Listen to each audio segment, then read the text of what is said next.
أعوذ بالله من الشيطان الرجيم بسم الله الرحمن الرحيم إن قارون كان من قوم موسى فبغى عليهم وآتيناه من الكنوز ما إن مفاتحه لتنوء بالعصبة أولي القوة إذ قال له قومه لا تفرح إن الله لا يحب الفرحين. Pemirsa Cahaya Pagi yang dirahmati Allah, dalam kitabnya Zubdatut Tafsir min Fathil Qadir dikatakan sesungguhnya Qarun kana min qaumi Musa, hidup pada zaman Nabi Musa. Qatadah mengatakan bahwa ia adalah keponakan daripada Nabi Musa alaihissalam. Fabagha alaihim, maka ia berlaku aniaya terhadap kaumnya, artinya sewenang-wenang kepada orang yang beriman dan enggan mengikuti dan mentaati Musa alaihissalam. Wa atainahu minal kunuz, dan kami telah menganugerahkan kepadanya perbendaharaan harta. Jadi makna al-kunuz yakni harta yang disimpan. Ma inna mafatihahu, yang kunci-kuncinya yakni kunci untuk tempat menyimpan harta tersebut, latanu bil usbati ulil quwwah, sungguh berat dipikul oleh sejumlah orang yang kuat, yakni sekelompok lelaki yang kuat masih akan merasa berat jika hendak mengangkat kunci tersebut. Bahkan ada riwayat yang mengatakan perlu ratusan kuda untuk membawa kunci itu tersebut. Bayangkan, kuncinya sudah seberat itu, bagaimana isinya? Idh qala lahu qaumuhu la tafrah innallaha la yuhibbul farihin. Ingatlah ketika kaumnya berkata kepadanya, janganlah terlalu bangga, jangan sombong, sesungguhnya Allah tidak menyukai orang yang membanggakan diri. Shadaqallahul azim. Maha benar Allah dengan segala firman-Nya. Assalamualaikum warahmatullahi wabarakatuh. Pemirsa Cahaya Pagi, pagi hari ini kita mengawali program Cahaya Pagi dengan lantunan ayat suci Al-Quran, yaitu surah Al-Qasas ayat 76 yang langsung dibacakan oleh Ustazah Liza Aziza. Assalamualaikum Ustazah. Waalaikumsalam warahmatullahi wabarakatuh. Semangat sekali pagi hari dong, ini. Kita harus cerah. Harus ceria. Betul sekali, insya Allah. Ustazah, tadi lantunan ayat suci Al-Qur'annya beserta artinya sudah dibacakan, dan sekarang saya yakin tidak hanya saya tapi juga pemirsa Cahaya Pagi ingin mendengar sebenarnya tafsirnya tuh seperti apa. Silahkan Ustazah. Baik, bismillah, alhamdulillah, wassalatu wassalamu ala rasulillah, wa ba'd. Pemirsa Cahaya Pagi dimanapun Anda berada, siapa yang tak mendengar nama Qarun, seorang sosok kaya raya yang hidup di zaman Nabi Musa alaihissalam, tapi namanya melegenda hingga saat ini. Bahkan kisahnya abadi dalam Al-Quran.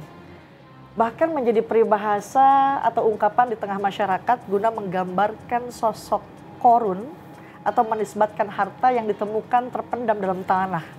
Dasar Qarun atau wah, ada harta karun. Iya, harta karun. Sayangnya ketenaran itu bukan kebaikan, namun karena kesombongan, kekikiran, bahkan nasib tragis yang dialaminya. Lantas apa sih yang menyebabkan dirinya sombong? Oh, ternyata penyebab kesombongannya adalah harta kekayaan yang sangat melimpah. Ia lupa terhadap zat yang memberi atau menganugerahi harta tersebut. Suatu ketika datang perintah Allah Subhanahu wa Ta'ala untuk Nabi Musa mengambil zakat daripadanya. Alih-alih ia mengeluarkan zakat, ia malah mengumpulkan Bani Israel untuk mencoreng wajah Nabi Allah Musa alaihissalam. Dalam Ruhul Bayan dikatakan, Qarun berkata, selama ini kalian taat terhadap perintah Nabi Musa. Tahukah kalian, sekarang Musa ingin mengambil harta kalian. Mereka menjawab, engkau adalah pembesar kami dan pemimpin kami, maka perintahkanlah kami apapun yang engkau mau, kata antek-anteknya si Qarun ini. Akibat kesombongan dan kekikirannya, Qarun pun ditenggelamkan Allah ke dalam bumi sebagaimana yang diungkap dalam Al-Quran. Fakhasafna bihi wa bidarihil ard maka kami benamkan Qarun beserta rumahnya ke dalam bumi, maka tidak ada baginya satu golongan pun yang dapat menolongnya terhadap azab Allah, dan tiadalah ia termasuk orang-orang yang dapat membela diri. Kala itu Allah menurunkan wahyu kepada Nabi Allah Musa alaihissalam untuk memerintah bumi apapun yang diinginkannya. Begitu Nabi Musa alaihissalam dengan wajah sangat marah, barulah Qarun merajuk, wahai Musa, sayangilah aku. Sementara Nabi Musa alaihissalam tak bergeming. Beliau lantas berkata kepada bumi, wahai bumi, pelanlah, ambillah mereka. Seketika rumah Qarun mulai bergetar. Qarun dan antek-anteknya mulai dibenamkan hingga bagian lutut. Nah, baru lututnya doang, Kak. Rumahnya ikut turun sedalam lutut.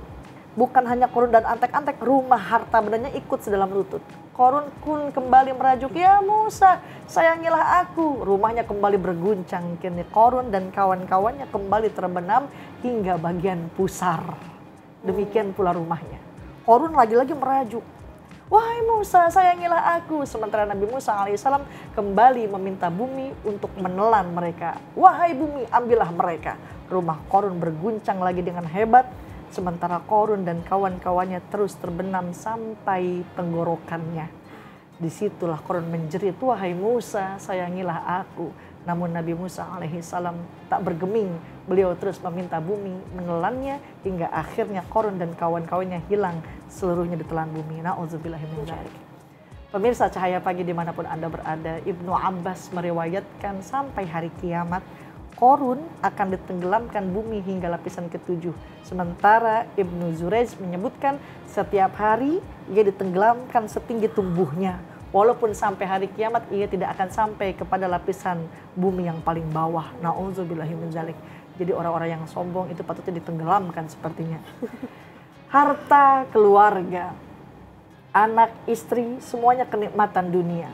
Yang mana apabila kita mampu bersyukur, maka semua itu berpotensi menjadi nikmat untuk kita. Tapi sebaliknya, apabila kita tak mampu untuk bersyukur, maka semua itu berpotensi menjadi Qarun.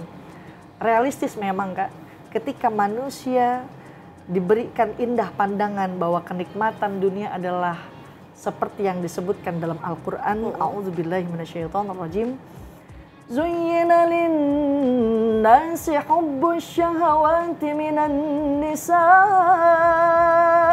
Dijadikan indah pandangan dalam manusia kepada nisa, perempuan. Wal banina wal qanatiril muqantarati minaz zahabi wal fiddah, kepada anak-anak, kepada kendaraan atau kuda tunggangan, zahab, emas, fiddah dan perak. Wal khailil musawwamati wal an'ami wal harth, dzalika mata'ul hayatid dunya wallahu 'indahu husnul ma'ab. Dijadikan indah pada pandangan manusia kecintaan kepada apa-apa yang diinginkan, yaitu perempuan, anak-anak, harta yang banyak dari jenis emas dan perak, kuda pilihan, binatang-binatang ternak dan sawah ladang. Kata Allah, dzalika mata'ul hayatid dunya, itulah kesenangan dunia dan di sisi Allah lah tempat kembali yang baik, yakni surga. Syekh Wahbah Az-Zuhaili mengatakan ayat ini bukan untuk melarang kita sebagai manusia untuk mencintai syahwat yang disebutkan tadi. Mencintai tetap diperbolehkan karena itu memang sudah fitrah manusia. Tapi diperbolehkan jika tidak berlebihan. Tanda seorang telah berlebihan dalam mencintai dunia adalah ia terlalu sibuk dengannya sehingga meninggalkan agamanya. Oleh karenanya momentum di tahun baru ini, hendaklah semua kita, para keluarga, mengevaluasi dan memperbaiki diri. Apapun yang dimiliki seseorang sejatinya adalah bentuk ujian dari Allah. Dia ingin menguji sebesar apa cinta manusia terhadap harta benda tersebut. Mereka yang lulus ujian, maka ia berhak mendapatkan surga. Dan itu adalah kenikmatan yang luar biasa. Tapi apabila kita tidak mampu untuk bersyukur kepada Allah, maka semua akhirnya akan sia-sia. Jangan terlalu cinta dunia. Semua bakal mati kan, Kak? Betul. Mau kameramen duluan, saya belakangan, boleh. Mau saya belakangan, kameramen duluan. Boleh. Oh, sama aja. Silakan. Jadi intinya berbuat baiklah, janganlah terlalu cinta sama harta dunia. Nanti kita di alam kubur dibangunin lagi. Kadang tadi bangunin Kak, ditatap, diraba muka kita, hidung kita ada kapasnya. Diraba lagi pusarnya, ada kapasnya. Tapi ketika orang ahli kebaikan ada satu cahaya datang. Kak Reni jangan takut. Lah emang ini siapa? Kata Kak Reni. Ini cahaya waktu Kak Reni ngaji. Lah kok melempem? Kata Kak Reni, kata cahaya. Ya gimana nggak melempem? Ngajinya juga belang bentong. Begitupun ahli sodakoh, ada cahaya datang. Jangan takut, ini pahala sodakoh. Tapi kenapa melempem? Kenapa redup? Cahaya itu mengatakan karena sodakohnya harus ngomong-ngomong ke setiap orang.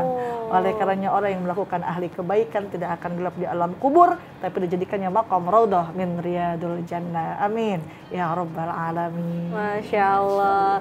Kayaknya bener ya, kalau ditanya siapa sih zaman sekarang yang gak mau harta, tahta, wanita. Kayak semua pasti pengen, tapi yang nggak pengen adalah untuk menjadi si korun ini. Siapa yang mau jadi korun gitu, ditenggelamkan ke dalam bumi, nauzubillah min dzalik. Tapi Ustazah nanya lagi boleh ya? Silakan. Nanya mulu nggak apa-apa.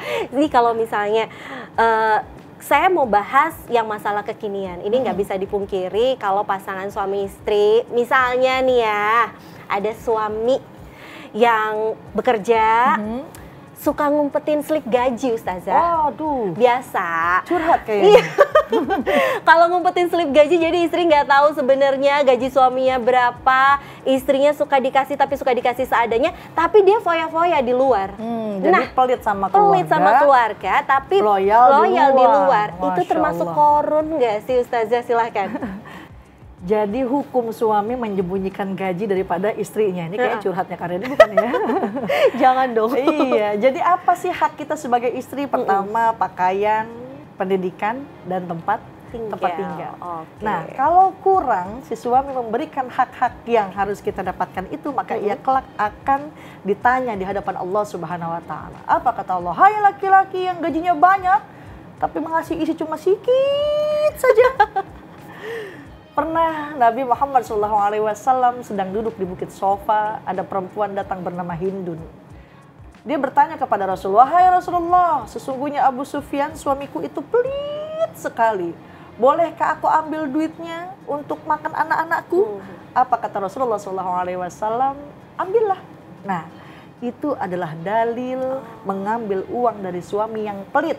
Tapi kalau kurang. Kalau lebih, ya jangan diambil lagi dompet suaminya. Kalau sudah cukup, jangan main dodotin uang suami sesuka hati ya. Jadi oleh karenanya boleh kita mengambil harta atau mengambil uang suami tersebut secukupnya untuk makan istri dan anak-anak. Ya.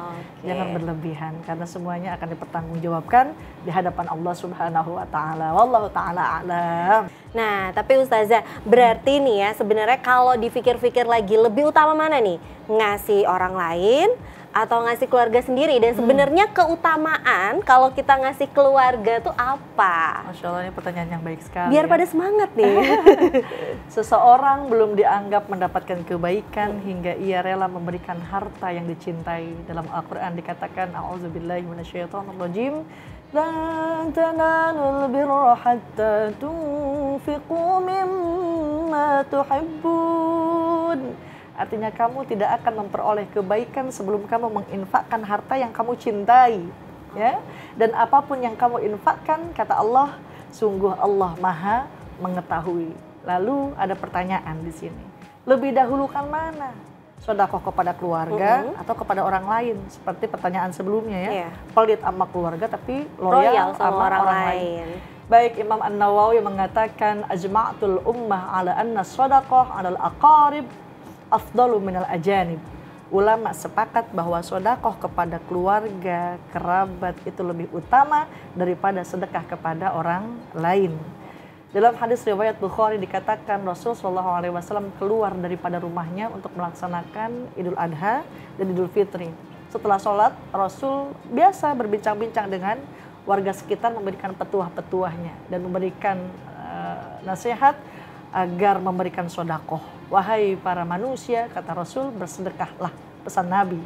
Saat itu ada segerombolan wanita yang lewat di hadapan Rasul dan Nabi pun melihat.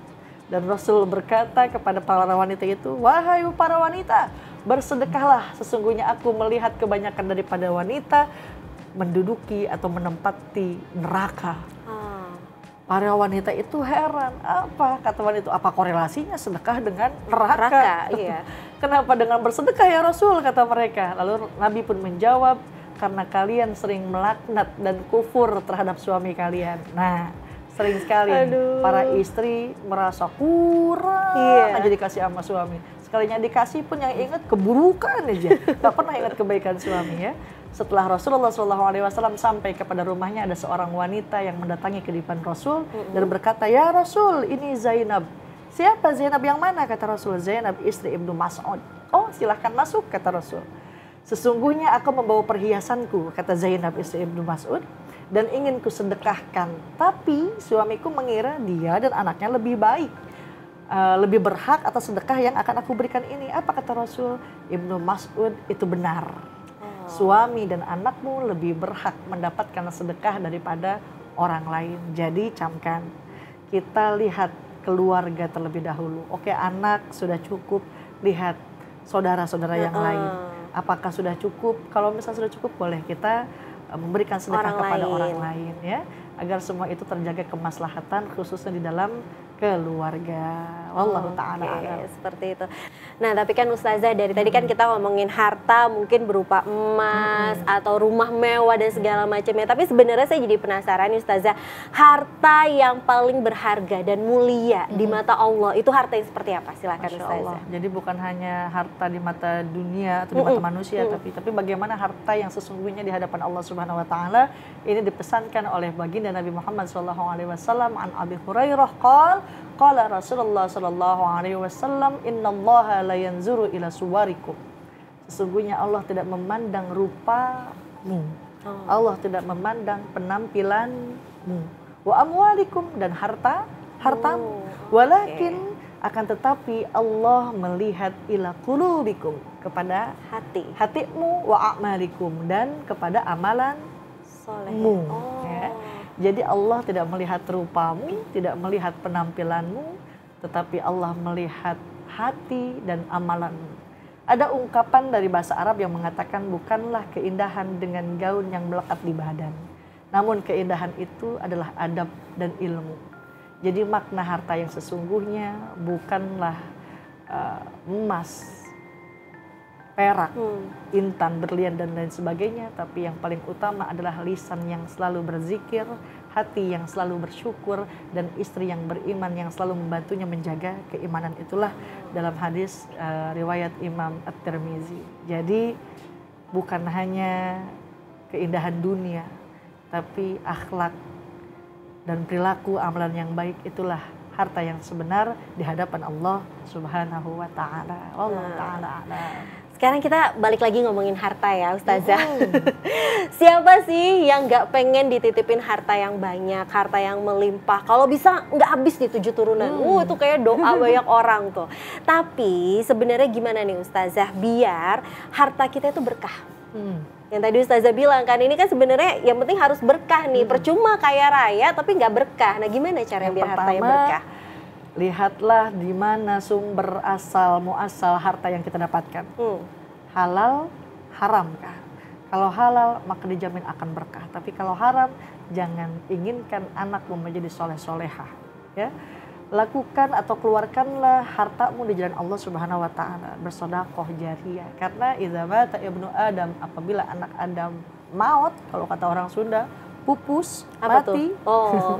Bukan sawah puluhan hektar yang akan dibawa, bukan harta puluhan miliar yang akan dibawa, tapi melainkan yang pertama sedekah jariyah, yang kedua doa daripada anak yang soleha, dan yang ketiga al-ilmu yantafa'u bih, ilmu yang bermanfaat. Gitu kan. Oke, baik Ustazah. Dan seperti biasa nih, gak cuma saya yang dari tadi udah banyak nanya sama Ustazah, ini ada pemirsa Cahaya Pagi juga yang sudah ingin bertanya kepada Ustazah Aziza. Jadi langsung saja saya menyapa. Assalamualaikum. Waalaikumsalam. Dengan Ibu siapa Bu? Di mana? Saya dengan Fema dari Trenggalek. Wah, Ibu Fema dari Masya Trenggalek. Dari kemarin kita kayak Jabodetabek ya. Jauh Alhamdulillah sekali ya. dari sekarang udah nyampe Jawa Trenggalek. Timur berarti ya? Iya, betul. Silakan Ibu Fema, ini sudah ada Ustazah Aziza, silakan dengan pertanyaannya. Ya, terima kasih Ustazah Aziza. Assalamualaikum warahmatullahi wabarakatuh. Waalaikumsalam warahmatullahi wabarakatuh. Ya Ustazah, saya mau bertanya. Iya, silakan. Bagaimana kita memiliki salah satu keluarga kita yang bersikap khorun? Karena tidaklah mungkin kita memutuskan pertalian saudara sesama saudara karena yang bersikap khorun seperti itu. Terima kasih. Wassalamualaikum warahmatullahi wabarakatuh. Waalaikumsalam warahmatullahi wabarakatuh. Ini memang menjengkelkan. Betul, betul. Kalau saya pribadi lebih baik menghadapi orang yang sombong daripada Jangan orang yang ditenggelamkan kan, tapi koret. Baik, pertama bisa kita menasehatinya dengan cara yang baik. Atau boleh share juga kajian Cahaya Pagi ini. Bahwasanya Rasulullah SAW bersabda, maukah kalian aku beritahu tentang penduduk neraka? Kata Rasul, mereka semua adalah orang-orang yang kasar, rakus, dan sombong. Na'udzubillah. Jadi jangan sampai keluarga itu atau kita malah ngikutin sifat seorang keluarga tersebut yang mempunyai sifat sombong. Belajar juga dari kisah iblis. Bagaimana ia diusir Allah karena sifat sombongnya, karena merasa lebih baik daripada Adam alaihissalam. Kalau nggak mempan juga, ada ungkapan yang mengatakan sombong terhadap orang yang sombong, sodakoh. Ya, bukan bermaksud untuk kita mengikuti sifat buruk tersebut, akan tetapi untuk menyadarkan orang yang lupa seberapa banyak sih hartanya dan dari mana sih harta itu. Jadi meskipun jelas bahwa manusia itu mahalun khata'i wan nisyan, tempat salah, tempat lupa, tetapi menjadi kewajiban bagi kita sebagai manusia untuk menghindarkan diri dari kesalahan. Terkadang menghadapi orang yang sombong itu membuat jengah hati. Betul ya Bu ya? Ya. Jadi untuk mencegah pertikaian, mungkin bisa jadi takut ada perselisihan ke depannya, lebih baik kita menghindar. Bukan dengan niat untuk memutus tali silaturahmi, tapi untuk menyelamatkan hati dan pikiran kita agar tidak mengikuti sombong dengan orang tersebut. Dan Rasulullah SAW berkata, tidak akan masuk surga orang yang dalam hatinya ada sifat sombong, walaupun itu seberat zarrah. Apa itu zarrah? Biji yang kecil. Nah, kecil banget aja nggak boleh ya. Makanya hati-hati dengan sifat sombong, maka orang sombong itu seperti korun akan ditenggelamkan sampai hari kiamat, belum sampai ke lapisan 7 di dalam bumi. Jadi na'udzubillah, mudah-mudahan kita dijauhkan daripada sifat sombong. Jadi ibu yang punya keluarga yang punya sifat sombong, pertama nasihati dengan baik, berikan tayangan ini kepada keluarga tersebut, bahwa Rasulullah SAW mengatakan penduduk neraka diisi oleh orang yang kasar, rakus, lagi sombong. Kalau nggak mempan juga, hindarkanlah pertemuan. Mungkin sekarang bisa lewat media sosial, bukan dengan tujuan untuk memutus tali silaturahmi, tapi untuk menjaga hati kita agar kita tidak menaruh dosa atau berprasangka buruk kepada orang tersebut. Wallahu ta'ala a'lam. Begitu Ibu. Tapi insya Allah lah Bu Fema, kalau dilihat dari cara bicaranya, dari tadi lemah lembut, jadi insya Allah sabar ini kayak menghadapi keluarga yang bersikap sombong. Yang penting Bu Fema, sombong jangan dibalas sombong. Ya Bu Fema ya.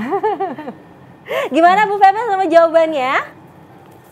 Alhamdulillah saya jelas dengan jawaban Ustazah Aziza. Alhamdulillah. Sehat selalu Bu Fema, salam untuk keluarga tentunya. Tuh, jadi ini jangan sombong dibalas sombong, doakan saja. Dan benar sih tadi kata Ustazah, saya juga kalau jadi orang yang punya saudara seperti itu, mendingan menghindar aja deh. Daripada yang tadi capek sendiri ngadepinnya soalnya. Kita juga malah ngedumel, yang ada malah bikin dosa juga. Iya, betul. Ustazah, nih kalau tadi kan saya nanyanya tentang kalau misalnya kita udah punya harta, gimana caranya jadi berkah. Kalau sekarang saya mau tanya nih, ada nggak sih Ustazah doa khusus nih biar kita nggak jadi kikir, biar kita nggak jadi orang pelit. Nah, gimana Ustazah? Silahkan. Rasulullah SAW sudah memesankan kepada kita sebagai umatnya dalam kitab Ad-Du'a minal kitabi was sunnah, untuk kita dijauhkan dari sifat kikir. Apa itu? Allahumma. Mungkin bisa ditulis ya oleh jamaah di rumah. Allahumma qi syuha nafsi waj'alni minal muflihin. Ya Allah, hilangkanlah dariku sifat pelit lagi tamak, ya, dan jadikanlah aku orang-orang yang beruntung. Nggak apal bahasa Arabnya, udah pakai bahasa Indonesia nggak apa-apa. Ya Allah, hilangkanlah sifat pelit lagi tamak dalam diriku dan jadikanlah aku orang-orang yang beruntung. Ingat, semua mata'ul hayatid dunia, semua hanya keindahan dunia. Ya, di akhirat semuanya itu akan dihisab. Orang yang pelit di alam dunia, yang susah mengeluarkan hartanya untuk berinfak, untuk bersedekah, bahkan ia berzakat, maka kelak di akhirat ia seperti dihisab seperti orang kaya. Nah, maksudnya gimana? Kenapa hartanya tidak dibelanjakan di jalan Allah? Kenapa hartanya tidak diberikan kepada orang yang membutuhkan? Ya, karena sedekah jariyah itu adalah yang dapat membawa cahaya kelak di alam kubur, yang akan menjadikan kita bisa masuk dalam surga sebab wasilah kita bersedekah khususnya di jalan Allah Subhanahu wa taala. Wallahu taala. Jadi penasaran Ustazah, benar nggak sih katanya kalau orang kaya itu dihisapnya tuh lama ya Ustazah? Iya. Contoh kita masuk minimarket. Kita ambil semua barang-barang yang kita inginkan. Ketika di kasir panjang antrian. Kan harus tap masing-masing produknya. Tapi ketika orang masuk ke satu minimarket, dia tidak mengambil apapun, keluar perlu dikasir nggak? Enggak. Langsung lolos begitu saja, ya kan? Jadi alangkah bijaknya kita sebagai manusia, sebagai hambanya Allah, mempunyai harta yang dititipkan oleh Allah, maka belanjakanlah harta itu dengan cara atau hal-hal yang disukai oleh Allah. Berikan ke panti asuhan, berikan sedekah jariyah. Karena ketika orang yang wafat dan meminta untuk dihidupkan, bukan ia akan meminta sholat, bukan ia akan mengerjakan puasa, apalagi ibadah haji, tapi orang yang wafat ketika ingin dihidupkan, maka ia akan memilih bersedekah. Karena itulah amalan yang paling besar kelak di sisi Allah Subhanahu wa taala. Dalam Al-Qur'an dikatakan, "Man jaa'a bil hasanati falahu asyru amsalha." Barang siapa yang mengeluarkan satu kebaikan, dibalas oleh Allah 10 kali kebaikan. Jadi matematika Allah beda sama matematika kita.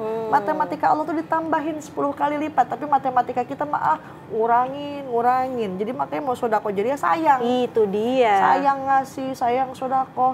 Tapi kata Allah, "Man jaa'a bil hasanah." Barang siapa yang mengeluarkan satu kebaikan, falahu asyru amsalihha, maka dibalas oleh Allah 10 kali lipat, 10 kali kebaikan. 10 diambil 1 berapa, Kak?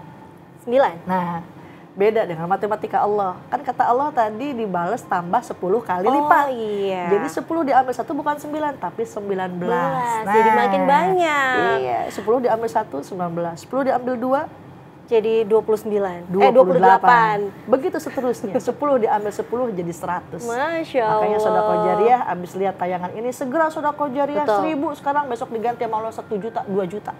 Amin. Siapa tahu dia beli hutang. Iya. Soalnya kadang-kadang kayak gini nih Ustazah. Kalau ke mall nih ya, belanja baju 100.000, 200.000 nggak mikir. Giliran ada kotak amal di depan kita, dicari tuh Ustazah. 1.000-an, yang paling jelek lagi uangnya. Itu dia, makanya. Sampai ada kadang di perjalanan, hati-hati ada sedekah jariyah. Nah, di depan ada dibilang hati-hati ada sedekah jariyah. ada hati-hati aja ya, padahal nggak bisa kayak gitu ya. Masya Allah, hayatul din bidananir, hayatul a'mal bil mal. Hidup dan berkembang satu agama ditunjang dengan harta. Dan bisa berjalan semua kegiatan apabila tersedia sarana, kan? Jadi begitu adanya harta benda, maka infakkanlah, salurkanlah kepada jalan yang diridhoi oleh Allah. Kelak itu yang akan menjadi pahala berkesinambungan kelak kita masuk ke dalam alam kubur. Masya Allah banget pembahasan kita hari ini. Alhamdulillah nih dapat ilmu baru. Amin, Jadi amin. kalau tahu kita kaya, kita nggak boleh pelit. Kalau misalnya kita belum kaya, sabar, banyak-banyak doa. Yang penting adalah kaya tuh harus di jalan Allah, dan benar kata Ustazah, berusaha. Dan tanpa terasa nih Ustazah, kita udah dari penghujung acara. Terima kasih Ustazah sudah menemani saya hari ini. Dan pemirsa Cahaya Pagi juga terima kasih sudah menyaksikan program Cahaya Pagi. Jangan lupa untuk terus menyaksikan program Cahaya Pagi di waktu dan jam yang sama. Saya Rani Risti dan juga Ustazah Liza Aziza pamit undur diri. Wassalamualaikum warahmatullahi wabarakatuh.